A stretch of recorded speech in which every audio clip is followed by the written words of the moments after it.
नमस्कार दर्शक बंधु सुभद्रा योजना को नहीं एवं आसला बड़ खबर एही मानकु मिलिबनी आउ सुभद्रा योजनार टंका तेबे कौन रही अपडेट टी जानिबा संपूर्ण डिटेल्स भिडियोटी को शेष जाए देखा सहित आम चैनल नुआ थिले सब्सक्राइब करी पाखरे थिबा घंटी चिन्ह को दबाई दिंतु जहाद्वारा ये नुआ नुआ भिडियो आपण सर्वप्रथमे देखा पाई परिबे। तेबे चलंतु डेर न करी भिडियोटी को स्टार्ट करिबा। सुभद्रा योजना को नहीं एबे आसला बड़ खबर 18,000 टंका वृत्ति पाउथिले सुभद्रा पाई अयोग्य हेबे छात्री। कौनसी छात्री को केंद्र किंबा राज्य सरकार 18,000 किंबा याठारु अधिक टंकार आर्थिक सहायता मिलुथिले सुभद्रा योजनार सेमाने बाद पड़िबे। एने दुई विभाग रिपोर्ट मांगिला महिला और शिशु विकास विभाग, उच्च शिक्षा विभाग एवं अनुसूचित जाति जनजाति और संख्यालघु विभाग सचिव को पत्र लिखिछि विभाग।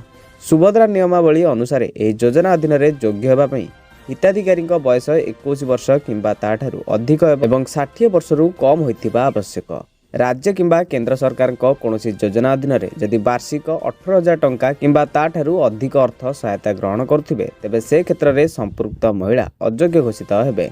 एने विभाग को अनेक अभियोग मिली। छात्री मानकु जो छात्रवृत्ति राशि प्रदान दि जाउछि ताहा केवल शिक्षा संबंधी कार्य व्यय होउछि, हेले याकु अतिरिक्त अर्थ सहायता भावे हिसाब को निया जाई पारुनाई।